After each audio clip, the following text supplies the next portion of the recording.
जो फैक्ट से गिर जाए वह झूठ की दीवार बनकर क्या पाया। जो अपने नेता को ही टोपी पहना दे वह आईटी सेल बनाकर क्या पाया। साथियों, कांग्रेस आईटी सेल की हालत ये हो गई है कि वह चप्पल उतारते हैं तो भंडारा खत्म हो जाता है और भंडारे में जाते हैं तो चप्पल चोरी हो जाती है। दरअसल हुआ यूं कि सुप्रिया श्रीनेत के पेट्रोनेज में पाले जाने वाले कांग्रेस आईटी सेल ने राहुल गांधी के कोलंबिया यात्रा से बहुत क्रांतिकारी तस्वीरें पोस्ट की। हर पोस्ट में लिख रहे हैं कि राहुल गांधी कोलंबिया के राष्ट्रपति लीडियो ग्रासिया से मिल रहे हैं। अब अगर कोई थोड़ा भी जानकार हो तो उसे पता होगा कि कोलंबिया के राष्ट्रपति लीडियो ग्रासिया नहीं, गुस्ताफो पेट्रो हैं। वह तो अच्छा है कि कोलंबिया के राष्ट्रपति गुस्ताफो को हिंदी नहीं आती, वरना राहुल गांधी के गुर्गों ने जिस ट्वीट पर ट्वीट करना शुरू कर दिया होता कि राहुल गांधी कितने महान डिप्लोमेट बन गए हैं कि वे कोलंबिया के राष्ट्रपति से मिलकर ग्लोबल मुद्दों पर चर्चा कर रहे हैं और वैश्विक राजनीति में भूकंप लाने वाले हैं। यह देखकर वोट चोरी का झूठ बोलने वाले राहुल गांधी का कोलंबिया में वीजा चोरी हो जाता।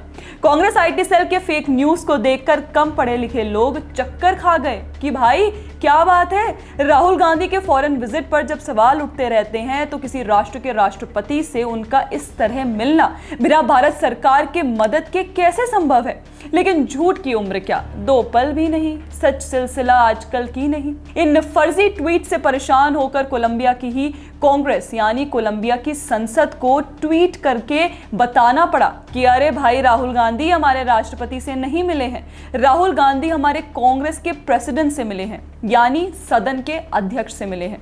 भारत के संदर्भ में अगर इसे देखना हो तो जिस तरह से भारत में ओम बिरला लोकसभा के अध्यक्ष हैं, वैसे ही कोलंबिया के सदन के अध्यक्ष से राहुल गांधी ने एक सौजन्य साक्षात्कार किया। वैसे ही जिस प्रकार से हमारे देश में ओम बिरला से किसी भी देश का पार्लियामेंटेरियन आकर बातें कर सकता है और डेमोक्रेटिक एक्सचेंज में वैल्यूज का आदान प्रदान कर सकता है। अब लीडियो ग्रासिया को कांग्रेस के पूरे आईटी सिस्टम द्वारा कोलंबिया का राष्ट्रपति बता देने के बाद और राहुल गांधी को क्रांतिकारी डिप्लोमेट के साथ साथ बहुत ही बड़ा इंटरनेशनल रिलेशन एक्सपर्ट बताने के बाद जो फजीहत कांग्रेस आईटी सेल की हुई है, उसके बाद कांग्रेस इस पर कुछ एक्शन लेगी या फिर जो पार्टी 90 इलेक्शन हारने के बाद भी राहुल गांधी को ही अपना सबसे बड़ा नेता के रूप में प्रोजेक्ट करती है, वह इसे भी एक कस्टम की तरह देखेगी। इसे गेस करना कोई मुश्किल काम नहीं है।